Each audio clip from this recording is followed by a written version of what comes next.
Que a gente volta a falar sobre a disputa pelos governos estaduais. 12 estados que terão segundo turno para governador e ao menos 2 deles, as pesquisas indicam uma virada em relação ao resultado das urnas no primeiro turno. Aqui, os 12 estados que terão segundo turno, agora no próximo domingo, nessa disputa estadual. Vamos destacar então aqui esses 2 estados que, segundo as pesquisas, terão uma virada no resultado no domingo na comparação com o primeiro turno. A gente começa pelo Rio Grande do Sul, 5º maior colégio eleitoral. Há pouco destacávamos os números para você. No resultado do primeiro turno, o que a gente tinha? Onyx Lorenzoni liderando nas urnas com 37,5% dos votos e Eduardo Leite, do PSDB, com 26,81%. Lembrando, como a gente destacou nessa edição do Agora CNN, Eduardo Leite foi para o segundo turno com uma margem muito pequena de diferença para o candidato do PT, Edgar Preto, cerca de 2.000 votos de diferença apenas. Trazemos agora o resultado da pesquisa IPEC, divulgada hoje, sexta-feira.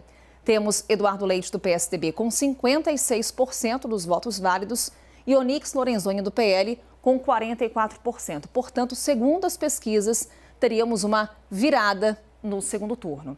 Pesquisa contratada pela TV Globo foi registrada na Justiça Eleitoral, entrevistou 1.808 pessoas de forma presencial entre os dias 26 e 28 de outubro. Margem de erro é de 2 pontos percentuais para mais ou para menos. O nível de confiança é de 95%. E trazemos agora um outro estado que as pesquisas indicam uma virada. Trazemos aqui primeiramente o resultado do primeiro turno. No primeiro turno, em Pernambuco, ficou assim: Marília Arraes, com 23,97% dos votos. Marília Arraes, candidata do Solidariedade. Raquel Lira, do PSDB, 20,58% dos votos. Esse, portanto, resultado de primeiro turno. E trazemos agora resultado da pesquisa IPEC do último dia 25 de outubro, no estado de Pernambuco. Segundo a pesquisa, a candidata do PSDB tem 54% dos votos válidos, Marília Arraes, do Solidariedade, 46%, o que indicaria, segundo as pesquisas, uma virada em Pernambuco.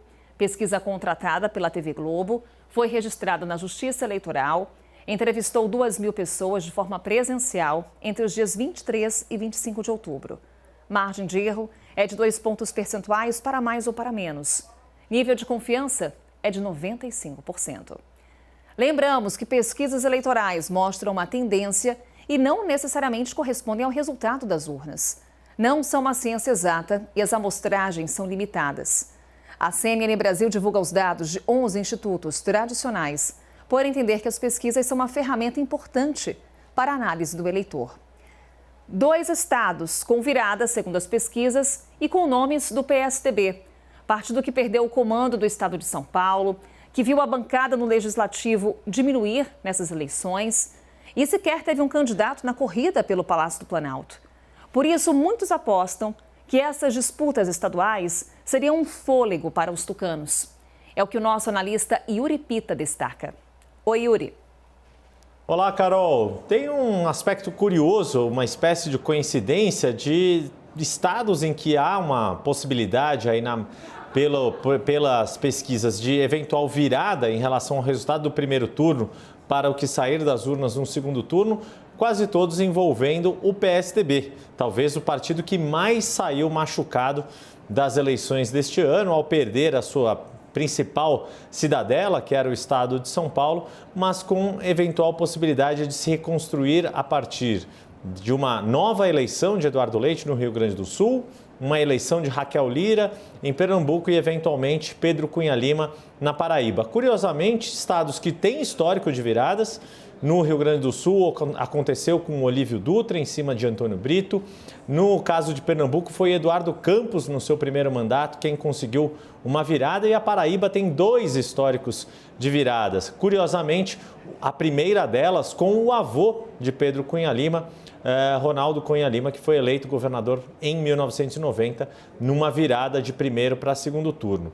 Se essas viradas eventualmente se confirmarem, pode ser um respiro, um novo fôlego para o PSDB tentar se reconstruir depois da terra arrasada que saiu do primeiro turno ao perder o estado de São Paulo mais uma vez e ver a sua bancada bastante reduzida, uma bancada que já tinha diminuído em 2018. E aí a curiosidade também, todas essas lideranças jovens, novas, na faixa aí menos de 40 anos ou pouco mais de 40 anos. A grande questão é o quanto esses eventuais governadores que o PSDB eleja podem de fato fazer uma reconstrução nacional do partido ou se não, ou se ainda vão continuar como lideranças locais e a tendência é tentar agregar a força do partido a outros partidos do chamado Centro Democrático. Já há conversas envolvendo os presidentes daqueles partidos que deram apoio à candidata do MDB, Simone Tebet, à presidência da República. Se daquela candidatura que ficou em terceiro lugar e da candidata que hoje dá um suporte importante no segundo turno ao candidato do PT, Luiz Inácio Lula da Silva, se dessa aliança vai sair alguma nova força política ou não, só o tempo a partir de 2023 dirá.